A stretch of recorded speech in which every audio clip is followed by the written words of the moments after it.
Hello guys! And for today's video, gusto ko naman i-share sa inyo yung aking ngangkawa dahil ito nga sa TikTok is naging maraming tao ang nagtanong kung saan ko nga ba ito nabili at saan to na kikita itong ganitong klaseng kawa na to. Ano? So sa mga nagtatanong po, ito po ay nabili ko nga sa Chicago, sa Seafood City Market doon.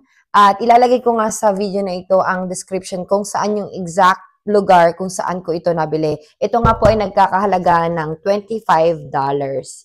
So, yan. So, sa mga gustong bumili ng gantong kawa, so ayan, nakikita nyo nga gamit na ito. Dahil ito nga yung ginagamit ko sa aking mga cooking vlogs. Kasi, um, gusto ko siya kasi manipis nga siya at malaki nga siya. Tapos, gusto ko rin i-share sa inyo yung recent ko lang na nabili nung nagpunta nga ulit ako sa Chicago dahil nagpunta ako dito sa isang Chinatown sa Chicago and nakita ko itong malaking kawa na to. Kung makikita nyo nga, mas malaki ito dito sa aking ginagamit. So, kung gusto niyo naman ng ganito kalaking kawa, ito naman ay mas makapal kaysa dun sa isa. At ito ay nagkakahalaga lang ng $40.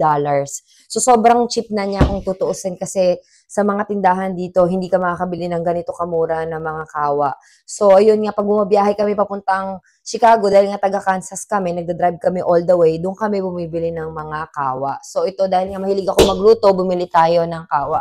So, ayun nga guys, kung kayo nga ay nagnanais bumili ng kawa dahil alam ko nga gusto niyo malaman kung ito nabili, maghanap kayo sa mga Seafood City dahil yun yung I guess na mabibilhan nyo ng mga kawa na ganito kaninipis. Hindi ko lang sure kung meron sa ibang lugar, pero Seafood City is the place kung saan ko nga ito nabili. So yun guys, kung may questions pa kayo, mag-comment lang kayo sa aking video and then sasagutin natin lahat yan.